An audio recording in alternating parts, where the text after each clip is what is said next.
What's going on, everybody? Welcome back to the Hardworking Happy Hour. I'm Sean. And I'm Catherine, and as always, we'll be breaking down all things trades, entrepreneurship, and turning your creativity into a passion career.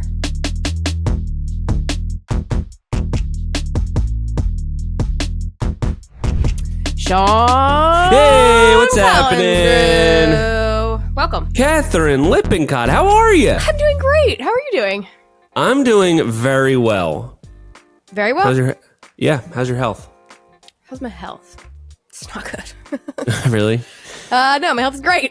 The reason I ask How's your is you're health? getting so old. Oh, yeah, I am getting quite old. It was just your birthday yesterday. Happy It was. birthday. Thank you so much. Thank you so much. Do birthdays get less special as you get older? Yeah, 100%. Okay. Is there a time that they peak, do you think? 21, I would say. Oh. After 21, 21's I a like big cared one, yeah. so much less about my birthday. But this year, and I know everyone always says, "Oh, I forgot how old I am." Like I legitimately forgot how old I was, and also I didn't realize that it was my birthday. Like someone said, "Oh, your birthday's coming up," and I was like, "Oh, yeah, it is. It's like in 2 days." So that's fun. It might just be my dementia because I'm so old now. I'm not sure. That's true. You don't look that bad for 47. Thank you so much. Thank you. Yeah. Remember when I said that about you and everyone believes that you were 47? Yes, I do. That's exactly what I just thought of as I said that. People are like, "Oh, you don't look bad for like whatever 47." Like, no, I'm not. I'm only 36, and I think I was only like 35 or 34 at that point. Yeah. Crazy. Yeah, I am old. I'm aging at a rapid pace. Mm-hmm. But I'm because I aging live at so aggressively. a rapider pace because I'm older. That's true. That's true. You don't have much time left. You Gotta sure you make want to the spend it most doing this podcast right now? I got big plans for the rest of the day. Oh, perfect. All right. Well, happy birthday. Thank you so much. Thank you. Happy birthday. Did you get any good presents? Well, I'm gonna go up to New York City to watch a sailing Grand Prix race. I'm pretty excited about that. That's pretty it's cool. Those like crazy boats that like they foil above the water. They're going so fast. Usually really? the races are not in America, so this is pretty exciting. Oh. It's in New York Harbor. I don't know what that harbor's called, but it's right. The Like by the Statue of Liberty? Statue of Liberty is going to be in the background. So That's the Hudson. but it's a bay. Hudson Bay? I'm not Excuse me, sure. is it Hudson Bay? I don't know. I have no Either idea. way, I'll let you know That's because I'll cool. be there this weekend. Awesome. Yeah, I'm That's pretty excited exciting. about it. And then Yeah. we're going to another concert. That was my other present. Oh, yeah. What are you going to see? Alan Stone. He's one of my favorites. Oh. Yeah. Didn't you just see him again, like, I don't know, not long ago? A couple months ago. And then this one will be okay. in September. But Oh, nice. yeah. So, That's cool. 10 out of 10 birthday. It did. Oh, I did. what could be better? It ended with. So we went out to dinner. Did the whole thing, and then my Yes, cat. Do you remember? You remember my cat who went missing for like 7 months and then came back? Yes. I'm sure I've told this story on the podcast. My cat. Yes. He went missing. He went missing for 7 months. I thought he was dead. He was in a different state, 45 minutes away, across a river. Found him. Yeah. Brought him back home. And it was a microchip situation, so I did actually know it was his. It wasn't like some random cat. Anyway, Okay. Yeah. we get home. We're chit chatting in the back door. Blah blah blah. He runs outside. Oh, Mark, He got out. come on. So that's how I ended my birthday, waiting for that my dang cat to come back. So Did he come back? he did. Oh, good. He must have. He was out for Missed like an him. hour and a half. So he was like, I've had enough. Nah. I'm done. I'm done with the street life. And then he came back. Oh, what a birthday! What a birthday! Yeah, Happy yeah. birthday! Happy birthday! Thank you so much. It's a Thank big moment. It's a big moment, and we should savor these birthdays because we don't know how many we have left. Aging is a privilege. I do stand by that. That is true. I That love is true. every year that I get to be around. So Yeah. I'm not. What could be better? What could be better? Also, everyone says this is around the time, like, right? I'm about to be 40 in a couple of years. So everyone's like, this is the time you start lying about your age. They lie younger. I feel like I'm going to go the opposite. I'm going to say I'm older. And then everyone's going to be like, wow, you look great. Yeah. You know? Like I'm 110. Why I am a lie and wizard. say you're younger? And then people are like, oh, You look terrible. Oh my God. Wow. So, yeah. I'm thinking about working that into my routine now. That's not a bad idea. Yeah. That's not a bad idea. Well, happy birthday. We got a lot of good stuff to talk about this week. A lot of stuff to catch up on, I feel like. It's only been a week, but there's been so much that has happened and some really great stuff. We're going to talk about I think we say that every week. well, because What just happened? so much has Constantly. happened, and it's always really exciting. Yeah. But a couple things that we want to talk about are, there's been some new business investments that have been made in the last month or so with some new machinery, which led to some other purchases. And that's something I want to talk about. It's called the Diderot effect. It's where you buy one thing and then it leads to more purchases. And You open the floodgates. you open the floodgates. It's kind of like a snowball effect. It's like, well, I got this, now I need this. And so we're going to talk about that a little bit and how that can, play a role in making decisions and making sure that you're aware of it so that you don't just make one calculated purchase and then it leads to all these other things that are like, you get in this frenzy of like, let me just, now I want this and this and this and this. So kind of keeping that under control and being aware of it and stuff like that. And I'll talk about some of the purchases that we've made in the last month, how that is definitely come into play here. So, Yeah.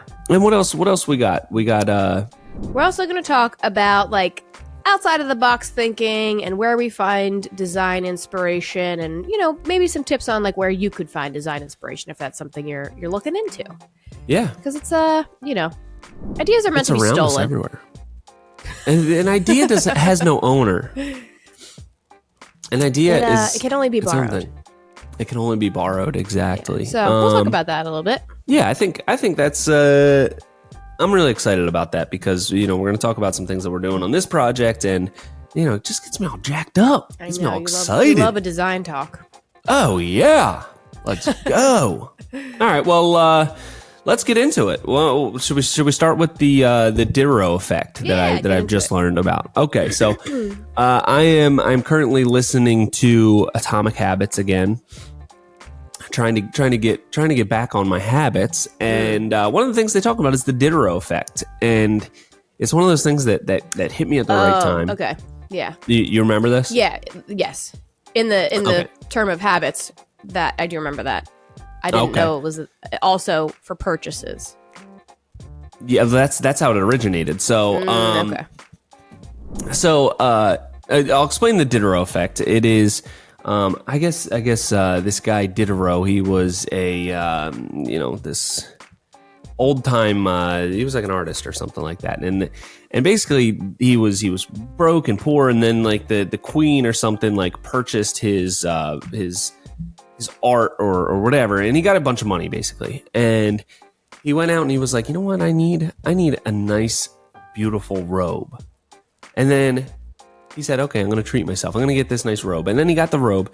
And then he started to look around at all his other stuff. And he's like, well, now all this other stuff is out of place because it doesn't fit in with my beautiful new robe. And then one thing keeps leading to the next. And next thing you know, you don't have any money left. You're broke. You're broke. What a sad legacy that man left on the world. Yeah. Yeah. His poor spending habits. Oh, poor guy. Poor guy. And I think that it's very applicable to business because, I feel like when you are thinking about a purchase, you can be really calculated a lot of times with pulling the trigger on what to buy and whether you should buy like that first thing, the first domino. So we were kind of in that position with, wanting a newer machine to do a little bit more for us around the site. And at that point, I was really between getting another similar size machine to the Dingo or getting something bigger like a skid steer. I figured ideally we'd have both, but I need to pick one first. So first we got the Dingo sized machine, the Bobcat, and within couple weeks, a month, it was like, you know what, we really do need this bigger machine too. So about that as well. Got a good deal locally, used machine, financed the Bobcat 0% through the dealer, and then paid cash for the skid steer. And after you get those two things, it's like, okay, well now, especially with the skid steer, Yeah. Now I need a bigger trailer. Yeah. So I need something more suited to haul this thing around. This thing weighs like 9,000 pounds. I can't just put it in the back of the dump trailer. I need something else now. So that was the next thing I needed to buy. And then after that, it's like, okay, now all I'm doing is looking up attachments for these machines, because it's like now we have two of them. Yeah. We already have it. And just having this tag team of machines has been absolutely game changing. So Yeah.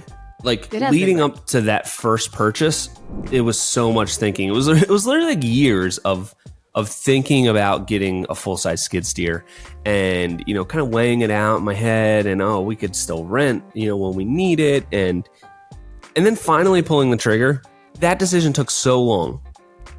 Decide to get a full-size machine, finally get it, and then it's like that's when the floodgates can kind of open. It's like you really calculated that first decision, you thought about it for such a long time, but then as soon as you get that, it's like, okay, well, now I need a trailer.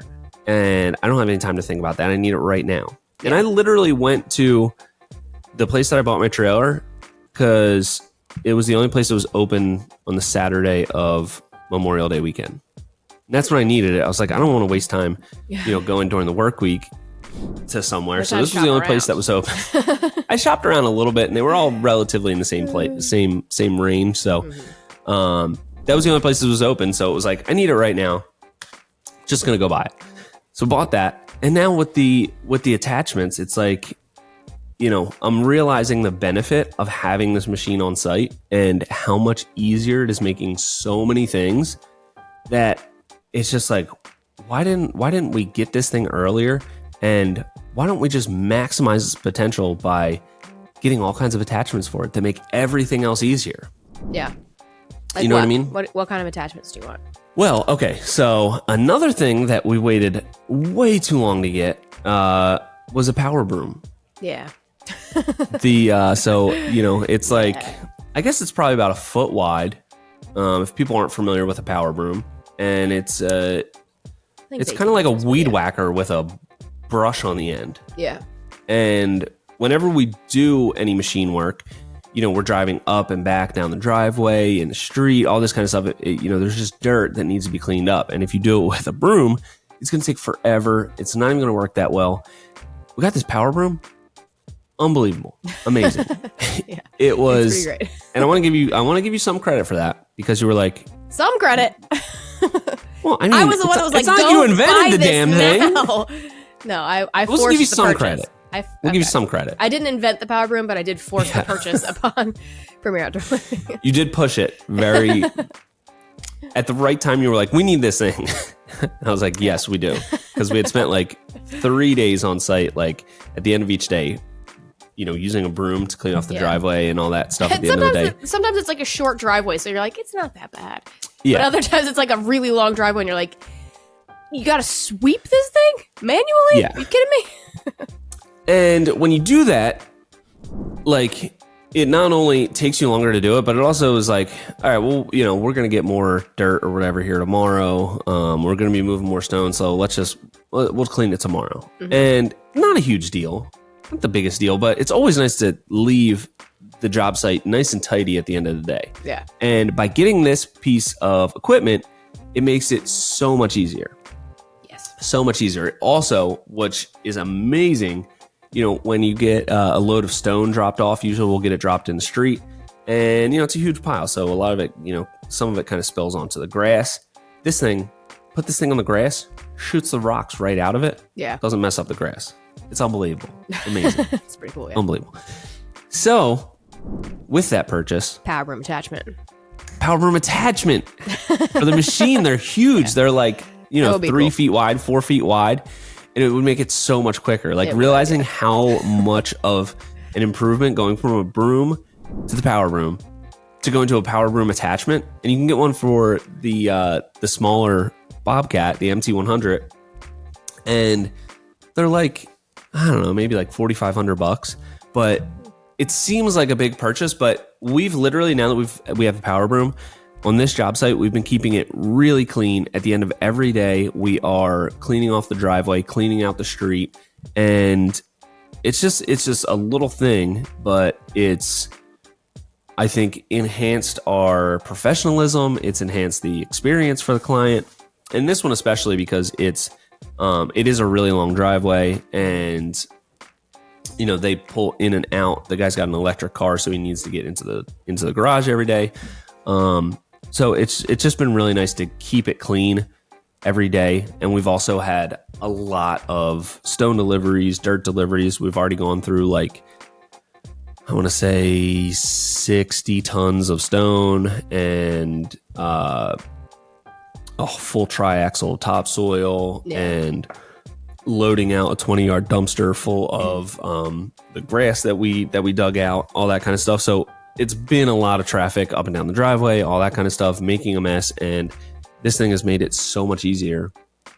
And it's just making me think, okay, well, if this handheld one is so great, it would now cut that time down by 75% again if we just had an attachment for it. So yeah, that would be pretty great for the streets, specifically, because in this neighborhood, it's an HOA.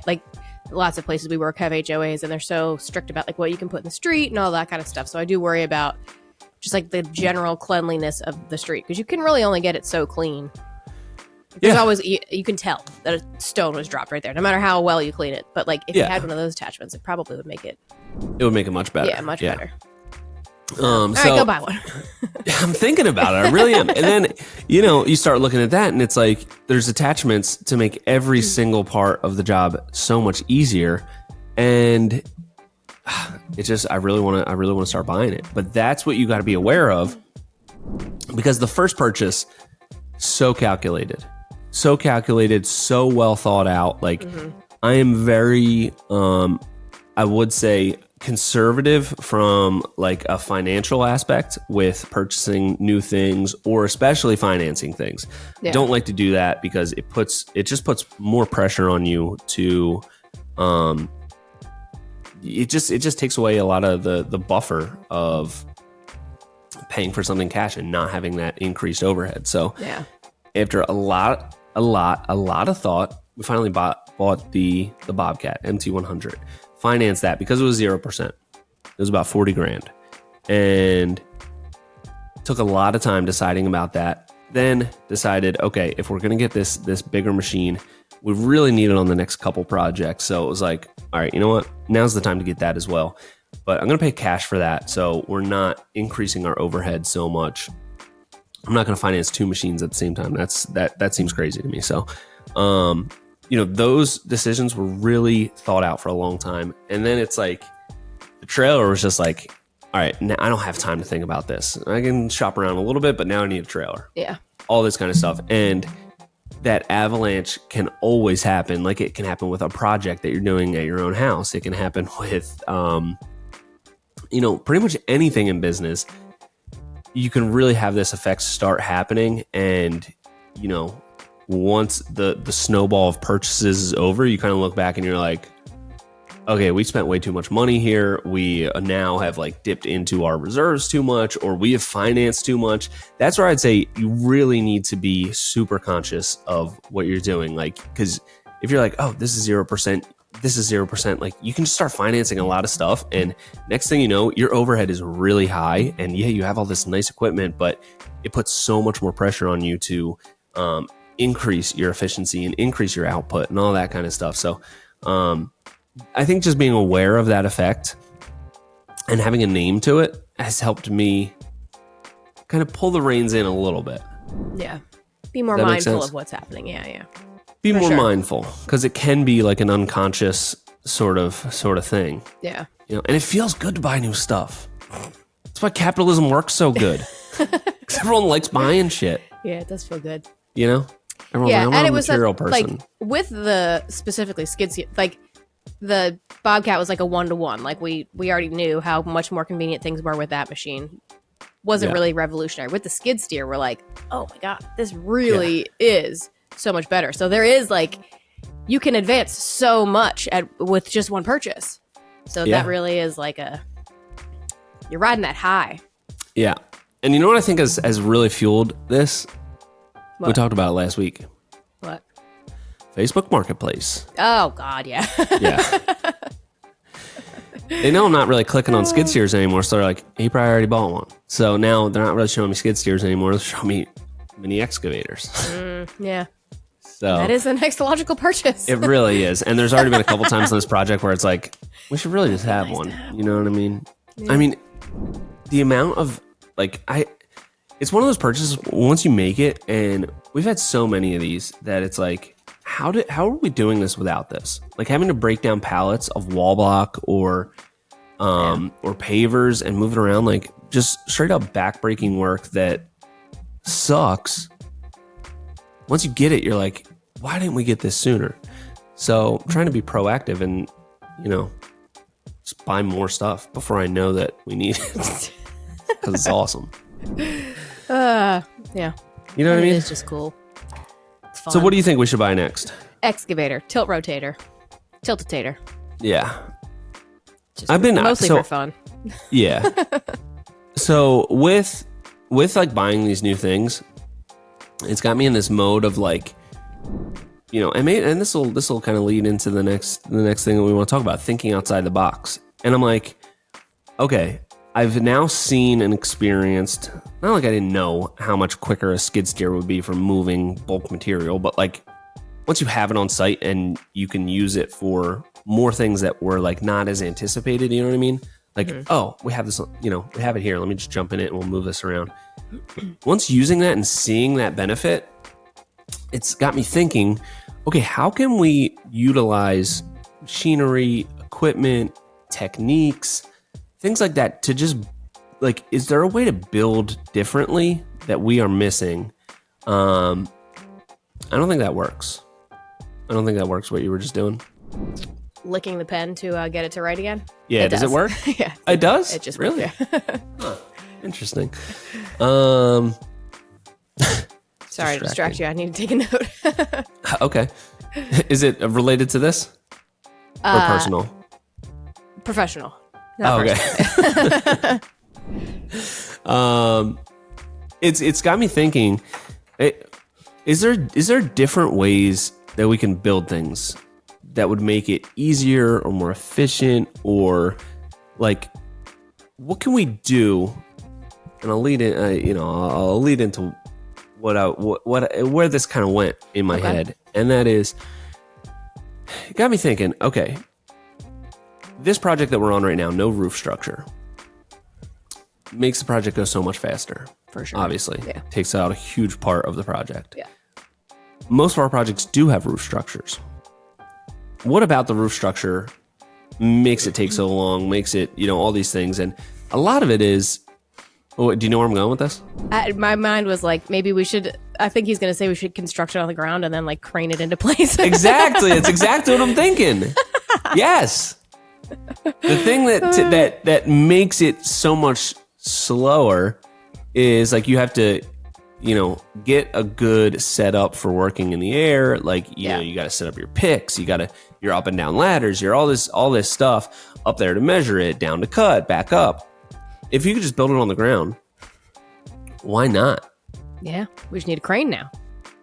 Well, it got me thinking. I'm like, that's initially where I went. I was like, okay, I guess we would have to have a crane to boom this into place. But then I'm like, okay, if we're booming it into place, that means we're building it not right where it's going, right? We're building. So you just want to build it on the deck. And then use and then jack genie it up. lift it. Exactly. That's kind of where I went with it, because it's like, the idea came to me: can we construct a roof on the ground, put all the trim on it, put everything, even most of the shingles? We can leave off where it feathers into the house. Okay. But imagine how much easier it would be to do all the trim, to do all the fascias, set rafters right on the ground. How much easier? And then I'm like, okay, well, if you were to do that, you would need a perfectly flat surface to build it on. Yeah, otherwise, it's going to be really complicated. Yeah, completely open. So that's where I was like, well, why don't we just build it right under where it goes? Build the deck structure. We can put down plywood or whatever. Mm-hmm. Maybe put I don't know, like a couple 6x6s stacked up, so that it's like the beam's like 18 inches off the deck surface. You know what I mean? And then you build the whole thing like that. And then you could just like, get a genie lift in each corner, like 4 of them, and just jack it right into place. Isn't that a good idea? It'd be cool to try. I feel like the deck would have to be completely open, like house on we're one building side. Well, no, I mean like the deck is open on 3 sides. One side is the house. Usually we're building into building a cricket into a breakfast room or whatever. I feel like it wouldn't work on that kind of Crickets build. for breakfast? What are you talking about? What are those rooms called? Breakfast room, sunroom, whatever. Morning room. The whatever those things are. Yeah, no, I know what you mean. Octagonal room. Yeah, why are they always octagonal? What's up with that? It's like it's such a Come on. staple thing of construction around here. But I feel like it wouldn't work if you were doing it into one of those houses. But I don't know. Yeah. I don't know. Maybe there's somebody on this crew who's about to get maybe a backyard build who has a flat house. Me. You. You. Maybe we can try it on your house. Well, the next project we're doing would actually be a perfect one for it. Oh, okay. Flat back of the house. But I don't know. Maybe it doesn't make sense. Maybe if that was a good way to go, more people would be doing it. Yeah. But maybe people just don't have the gusto to think outside the box and try something different. Because it is a little bit different. The best way to learn is to fail. So try it. Well, no, I'd say the best way to learn is to just knock it out of the park in your first one and be like, well, this is great. This worked perfect. We didn't even need to fail first. But I feel like there's something there. Even if you could just say set the rafters and sheathe the whole thing on the ground. I don't know. It just got me thinking that, is there a way that we can think outside the box to build differently, to be more effective, more accurate, all of that kind of stuff. I don't know. I think there might be something there. Yeah, I don't know.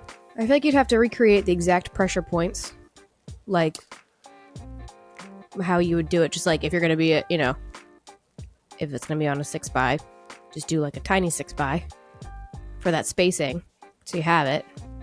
Yeah. Right? Like the pressure points would still need to be the same. You couldn't just like... Relatively. Sorta. I mean, if you were going to go about it like jacking it up with a genie lift, I feel like that would be a lot easier. I don't think you would have to do as much bracing, I guess. Because the first thing I was thinking was, okay, if you crane it in, what are you attaching the crane to? And, how are you keeping it from flexing and shifting and all that kind of stuff? But if you're literally just like, you're building it 18 inches off of the deck surface by putting a couple blocks underneath it to prop up the beams before you start, and then you're getting the genie lift under it, lifting up all 4 corners, why not? Yeah.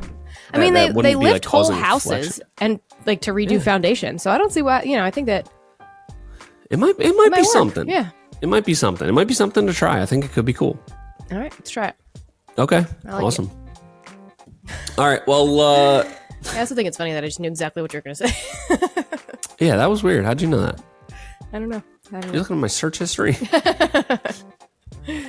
Okay, so what would what would your ideas be for either thinking outside the box or another piece of equipment that we just like don't know that we need, but we need to find out that thing, that next purchase that's like, how did we live without this? That's what the skid steer has been for me. Like, how have we been building without this thing? Just moving dirt, moving stone. It's so much faster. It's unbelievable. We need to find that next thing before we know that we need it. Yeah.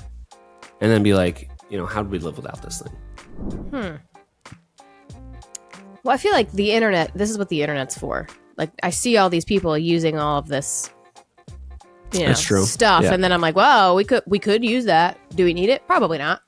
Yeah. Like, need it. Yeah. Could we use it? Absolutely. Yeah. Full-size excavator. Get that thing in there. A full-size excavator could kind of act as a crane. Could, yeah. You get a big enough one. Yeah, or So we could need get like a telescoping crane. We could do or what? Yeah, that what would is probably called? be one of the next things. Is that telelift? Telelifter? What's the thing called? Telehandler. Telehandler. That's what it's called. Yeah, or That a could be fun. lull. Lull, lull, they call yeah. it a lull. See, there you go. That would probably be one of the next things that would make the most sense. Would be a lull. Because like when we've set beams with that thing before, renting one, it's freaking awesome. Yeah. Just boom it out like 30 feet or whatever. Yeah. And just set beams from far away that are really heavy. Yeah. Works I pretty feel great. like some of these things now I'm thinking about it.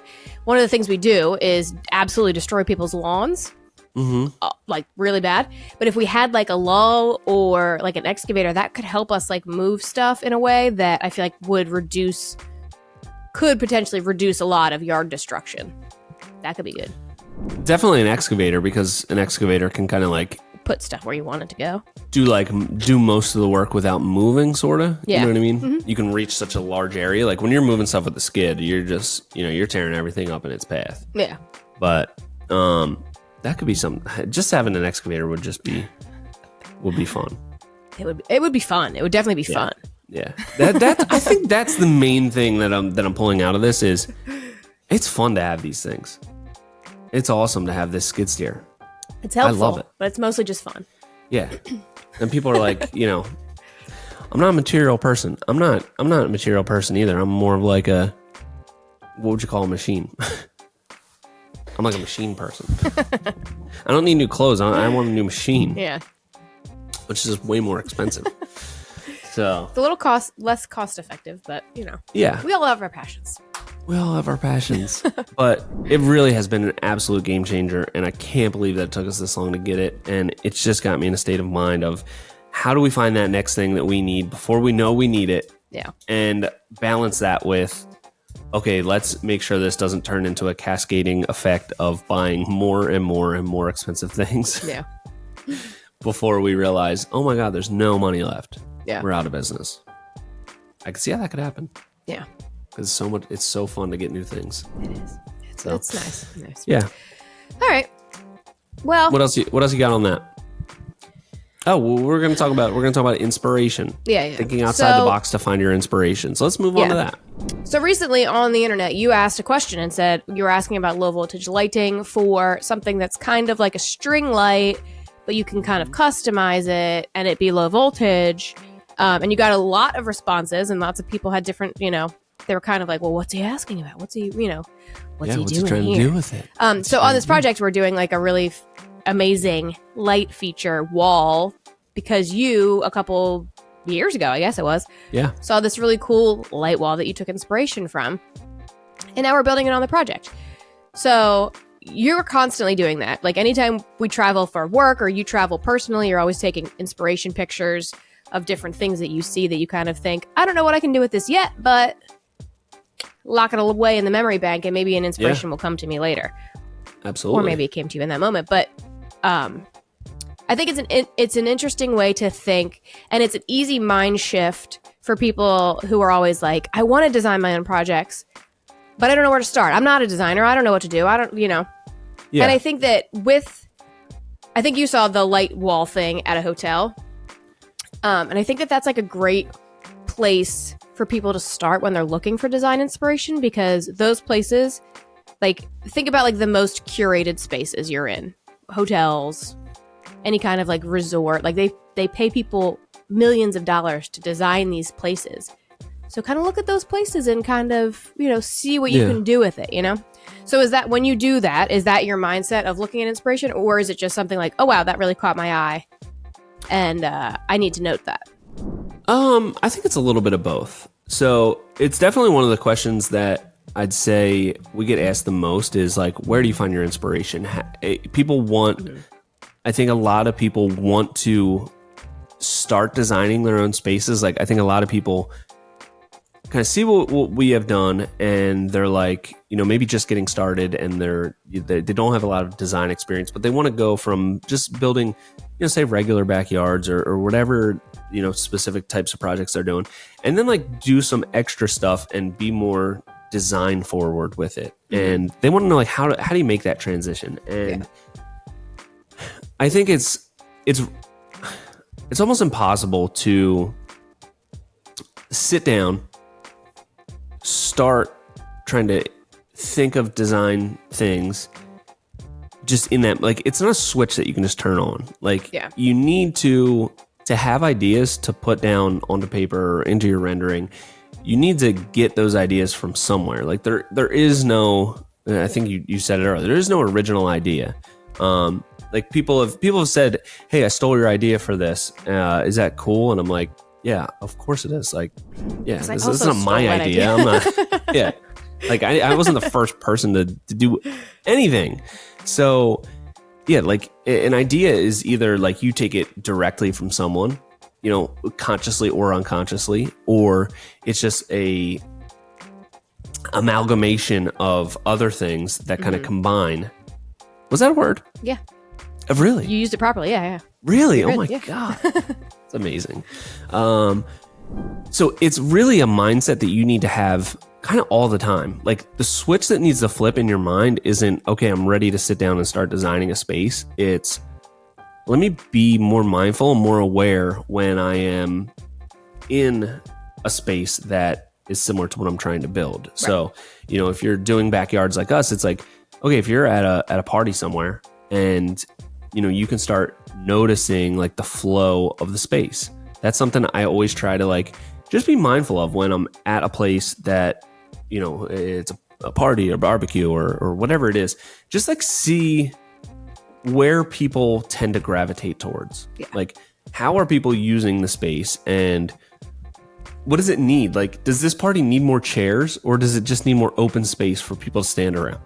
Mm-hmm. Like, are people breaking off and fragmenting off into, you know, smaller groups to have little conversations here and there? Or is everybody sitting together around a fire and that's really cool? Like, those kind of things are just mindset shifts that you need to start looking at and being mindful of just in your everyday life. Yeah. And the same goes for anytime you're out somewhere, like you said, hotels, resorts.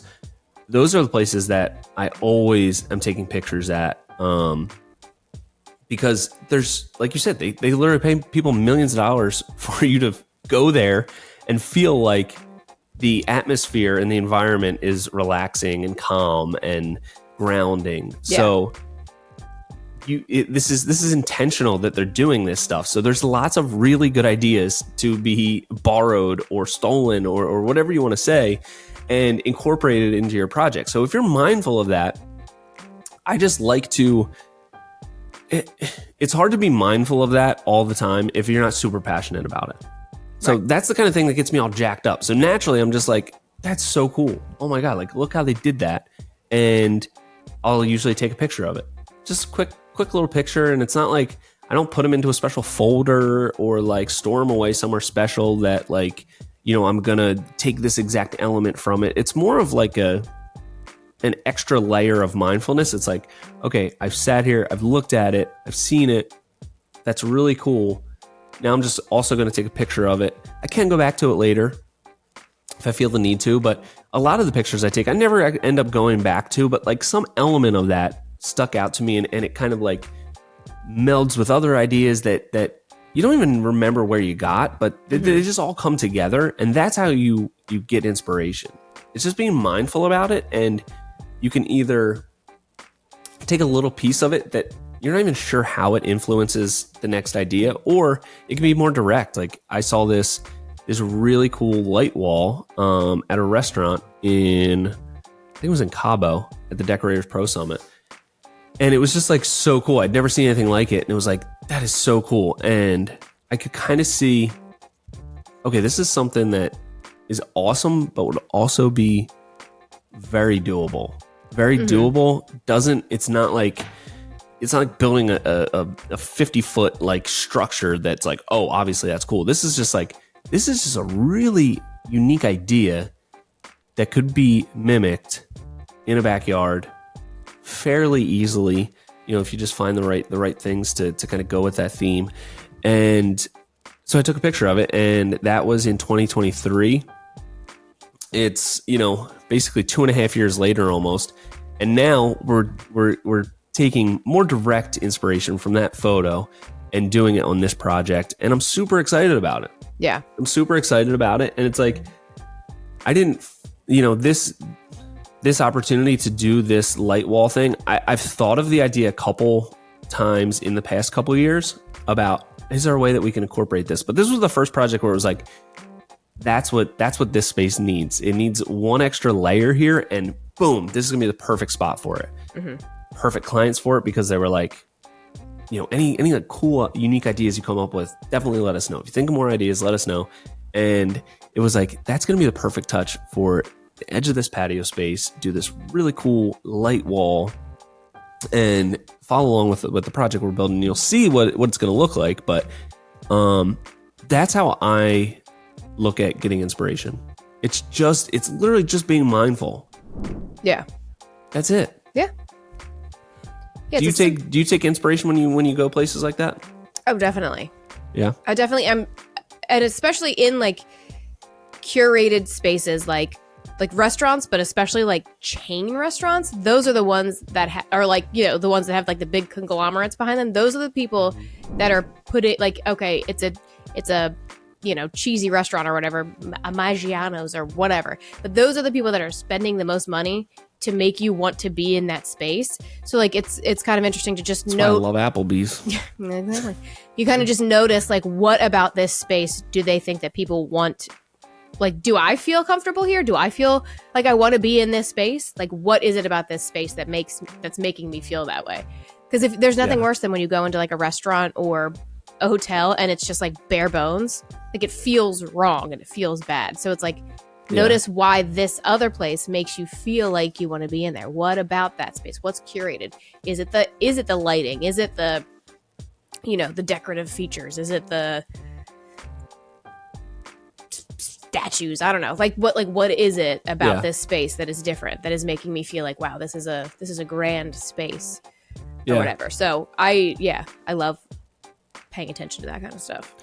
I think you brought up a really good point there as well that I didn't think of, and that is chain restaurants. And I definitely have been mindful of that, because there's a couple of different, like, if you go somewhere like Vegas or something, and it's like, obviously the fountains at the Bellagio are cool, but like it's insane. It's it's like this gigantic fountain that like is so over the top. Like obviously that's cool.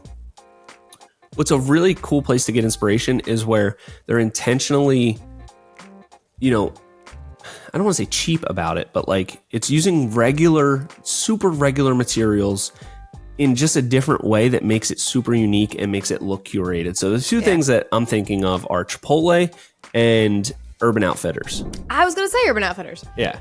Like Urban Outfitters is all just like plywood. Yep. And it's like, you can take this super simple material, plywood, and using it in the right way, it gives this really cool look. So it's like, it's always more about the idea than it is necessarily the material. People think, oh, I need to buy this expensive material to make this job look cool. And it's like, no, it's definitely more important to have a better design. You can use cheaper materials. Ideally, you have a great design and great materials, but like the design needs to come first. And that's like at Urban Outfitters. Like all they're using is plywood, and they created this space that looks so cool. Yeah. Urban Outfitters and Anthropologie, which are the same brand, or the same whatever owners, they spend a ton of money on that. And they even have like, I think they call them like set designers, where they have people curating those different installments. And even like in their window displays, it's like very, very curated and very, very intentional. So that is a great example of that. Yeah.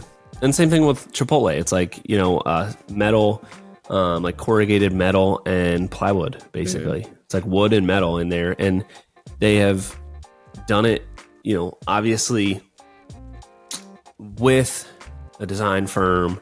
There is so much money that went behind this thing that can be unique, that can feel inviting and comfortable, is super replicatable, is easy to install, is cost efficient. Like once they have this, like, the design is what they spent the most money on. You know what I mean? And it's like, how do we have this like kind of industrial sort of vibe, but also make it feel cool and make it feel inviting?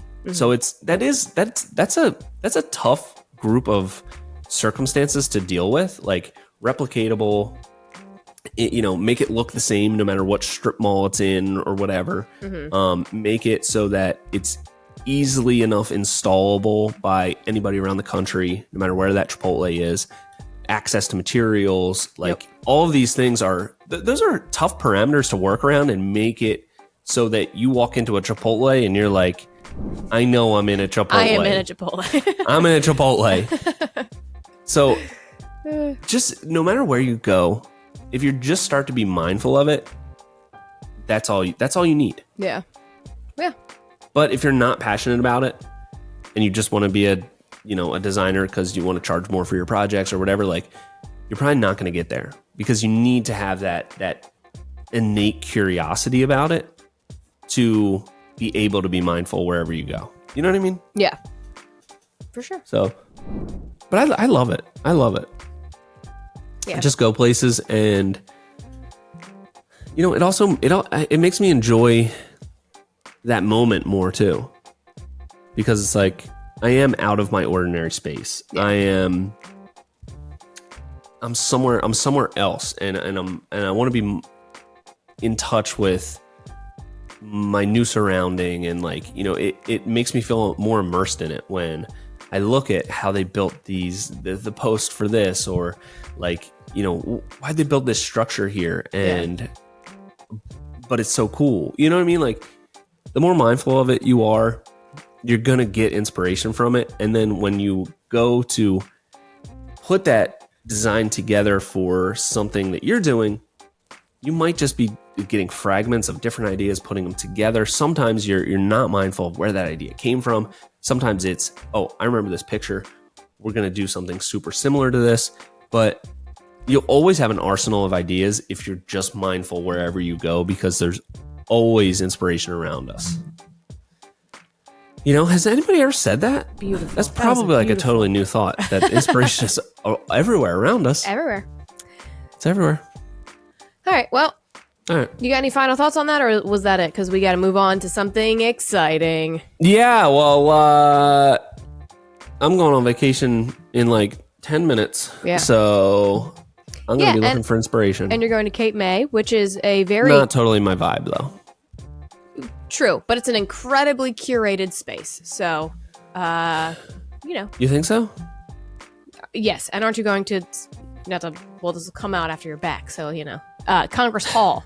Yeah, don't let the paparazzi know where I'm going to be at. You're going to Congress Hall in Cape May, right? Yes. That is like the most curated space in Cape May. So, yeah. It just looks like an old hotel. That is exactly what it is. But they spent a lot of money and trying to make it. Yeah. But anyway, let us know if you find any inspiration there. And it's outside of your norm, so maybe you can take inspiration from a spot that is just a little bit different than your usual. Yeah, how can we take this? How can we take the essence of this and mix it with the essence of this? And now we've got different essences all mixed together. Okay, let's move on. Essential oils or whatever. Oh yeah, I know what that music means. It is time. It means it's time. And I'm interested to see trivia. What you came up with, because you're having a tough time over there coming up with questions. I really was. All right, you want to go first, or you want me to go first? Sure, I'll go first. Why not? Okay. True or false? Lowe's Home Improvement was founded 32 years before Home Depot. Lowe's 32 before Home Depot. Interesting. I feel like this is a trick question because that's so specific. 32. What if it's 31 and a half? Or, Lowe's before Home Depot. I'll go true. Why not? Hey, it is true. Oh, okay. Good job. I don't know why I thought. I just felt like maybe Home Depot's been more prevalent in our area before Lowe's were. Yeah, I would have assumed Home Depot was older, but yeah, me too. Interesting. Home Depot was founded in 1978, and Lowe's was founded in 1946. Damn. Yeah. Good for you, Lowe's. South. Both from the South. Home Depot, Atlanta-based, and Lowe's, North Carolina. Huh. How about that? South. Great The place. South. Great place, the South. Oh, salt of the earth Kinda. people down there. Really just great people. I'm just kidding. It's fine. Yeah. Okay. True or false? Yes. You know when you're working with concrete Yeah, all guys the like, time. what kind of slump you want? You want a 4? You want a 5? Yep. That 4 or the 5 has to do with inches. True or false? Has to do with inches. Mm-hmm. A slump. It's like how much of a. I'm gonna say no. It's more of an angle thing. False. It has to do with. It's inches. It is inches. You got it wrong. Oh no! what exactly? Because I know the It's- slump is so like they- when you, okay. when you flop it down. They fill a cone, and Okay. then the slump is if you take the cone away, how many inches it settles in diameter. So it's like a 12-inch cone or whatever, and then it settles 4 or 5 inches. I got a lot of Huh. concrete questions for you, so How beautiful! buckle up. Well, hopefully I can get out of this slump I'm in. All right. Okay. Okay. Energy efficiency is all around us. It's all anyone can freaking talk about. Right? God, yeah, can't stop. Right? Okay, so windows. Yep. Which of these gases is put between panes of glass to enhance energy efficiency? Okay. Yep. Do you know what it is? I think I do. Yeah. Go ahead. Okay. I don't even want to give you. You think you can just guess it? I think it's argon. All right. Well, you were gonna get that right. I was gonna say argon, nitrogen, or carbon dioxide. You were gonna get it right. Yay! Yeah. Good job. Thank you. Good job. I wasn't sure. I wasn't sure how prevalent that knowledge was. My dad's he does He's a a lot of window guy, windows. yeah. He does a lot of windows. So I knew that one. Ah. It's got the low E argon glass in there. Argon glass in the glass. You know. Okay. Classic Good window guy job. talk. Good Thank job. you. Thank you so much. Good window knowledge. Thank you. All I'm right. getting a window into your knowledge. Yes. Good job. Can't think of any more window puns, but yeah. Good job. Okay, anyway. Okay. In a cement mixing truck. They said I was going to lose, but all I do is window. That was That's a pretty good good. one. That was Good one. pretty I like good that. to just come up with off the Good top. one. Good All job. right. Thank you. In a cement mixing truck. Yeah. You know those. You see them rolling down the Yeah. road. Yeah. Like obviously to control the slump you're adding water. That's Mm-hmm. so what technology in the truck beyond just adding the water A hose. is used in the cement truck to ensure the proper slump? A, you're only gonna have 3 options because I didn't feel like making up a fourth. A, Okay. a humidity tester. B, a microwave-based slump detector. Or C, a weight, like a scale, a weight. They're measuring the weight. A, B, or C. I mean, like a microwave-based slump detector is so outrageous that either you're really having a hard time putting fake clues together, or that's the right one. I don't know. I would What are say, you gonna go with? oh man, this is a tough one. Microwave-based slump detector. That is an insane conglomeration of words, amalgamation. I don't even know what to say here. I would say it can't be a scale because like the water would still be in the truck because they can like add water to the mix. So like I wouldn't change Well, you the would weight. it's obviously stored in a different spot than the actual concrete that's being mixed. Right, you're really trying to so- talk me into this. Well, so it's hey, not that hey, one. hey. So it's not that one. I'm just giving you all the facts here. Humidity tester. No, but I feel like that could change depending on the. I'm gonna go. I'm gonna go microwave-based slump detector. That is correct. Is it really? Yeah. What does that mean? That is an me- insane. It is a sensor installed inside the mixer drum, often on the mixing blades. It emits a low-power microwave signal into the concrete. The signal's reflection and absorption properties change based on the moisture content and consistency of the concrete. Okay. So you learn something new I every can't day. wait There's to- microwaves in there. I can't wait to chat up a cement mixer driver. Got a microwave-based slump detector in there? What are you working with there? Oh yeah, Panasonic. Nice. It's awesome. All was a Speaking good of question. which, That was a good I heard question, this right? before. Last time I went to buy a microwave, I heard this nice fact. Okay. Apparently, I have no idea if this is true, but you know the brand Sharp? Yes. Apparently, they make like every microwave in the world, and then just Sell private the label it techno- Oh, okay. for other brands. Somebody at PC Richards told me that. I don't know if it's true or he just wanted to make it sound like he knew what he was talking about when it came to microwaves. Probably that. Probably. Unless they hold the patent, which really, they got that patent back in 1932 or whatever, and they're just holding on to Yeah. it, maybe. That's such a random job. Being like an appliance salesperson. Yeah. Oh man, we had a when we bought our like kitchen package, we had the worst salesman of all time, and he was so horrible. Yeah. And all our stuff was back ordered because it was like during the COVID times, and we had to deal with him for like a really long time. Yeah. Not a good guy. Not It just was a bad shame. guy. Just bad guy. Just a bad guy. He was like screaming. It was weird. He was a Really? weird dude, yeah. And he looked like a sleazy picture. car salesman, like with Oh, like of course, with like yeah. slicked Thinning back. hair. Yeah. It's thinning. And it was Oh, like yeah. definitely dyed black Oh, with yeah. like greased back. Ugh, he was a interesting fella. I hope he's doing well. I hope he's. You know, he's probably very much like What? Jim Davenport. I don't know who that is. That is the man that sold me and Sarah our mattress. My God, what an insane individual! Just Mattress salesman. That's an interesting mattress job. salesperson. This That's guy. even worse than a. But my appliance God, was he salesman. good? My God, was he good? At selling My- or like an honest guy. Oh, I'm not. I don't think. There's no. No honesty in sales. Mattress salesman. I don't think so. I don't think so. But I went in there like not even knowing how much a bed costs. Uh-huh. I just figured like, I don't know, maybe like $500. Mm-hmm. No, it's like $4,000. They're quite expensive. And he got me on. He's like, well, if you get this bed frame, you can go 0G. You hit this button on the remote, and it puts you in this position where it feels like you're floating. And like the legs are kind of up, the back's kind of up, like it's kind of like this Okay. on the bed frame. The bed frame moves, and I don't think we've used that feature once. He got me to lay in it in the showroom, and I'm like, I'm gonna be in 0G like 90% of the time that I'm awake. I haven't used it once. He got me good. He got me good. Right. But yeah. Anyway, All right. all right. Go ahead. Last question.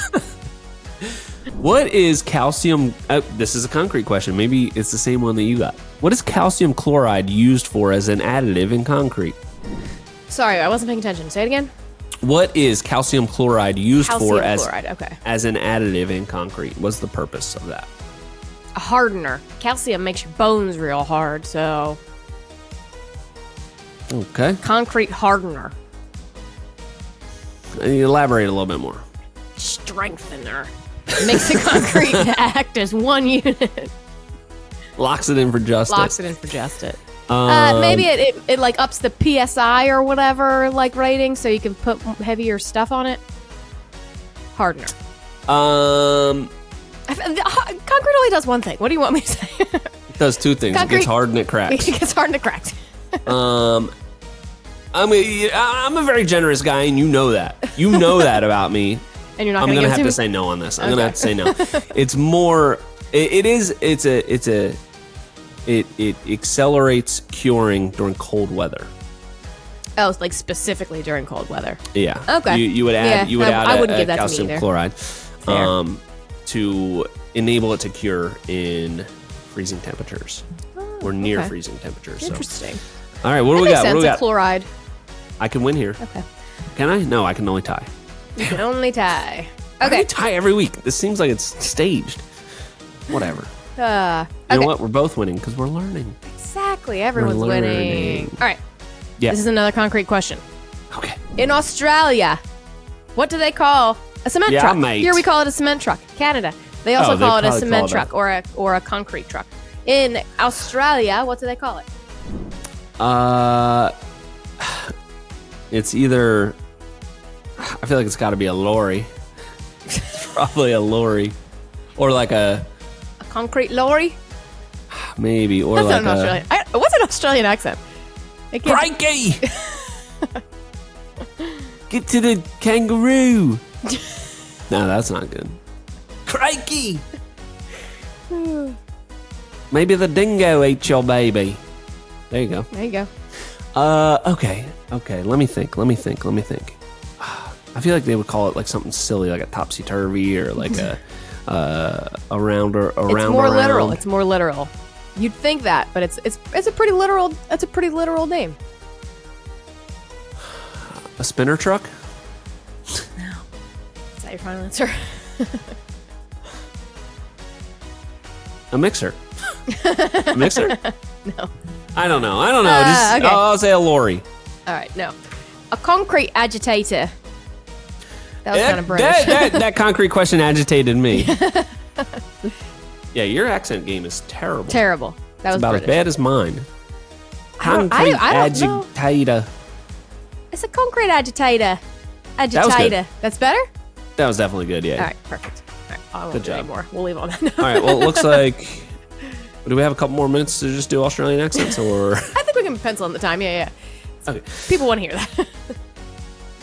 Crikey. All right, that's all I got. So, summing up this week's episode, I think it comes back to mindfulness. Whether it's things that you're purchasing, you need to be mindful of who's in control. Is it you that is making the decision? You or your emotions? Exactly. Or is it your subconscious? You know, we can think that we're in control, but we're being driven by things that are underneath the surface that we're not even aware of. So whether it's, buying things, and that's where it's super important, because it can have huge consequences. That's how people get into, huge credit card debt, huge amounts of, just bad situations financially, because it's so easy to just spend the money. Like, you buy one thing and it's like, oh, this is so great, I need this other thing. And it can be a snowball effect, or it can be not enough analyzing whether you, number one, need this thing / can afford this thing. So being mindful of all those things, not just when you make that first decision, but making sure you're aware of that snowball effect that can happen, the Diderot effect of purchases, especially in business, because it can put you in a bad spot. It can put you in a bind.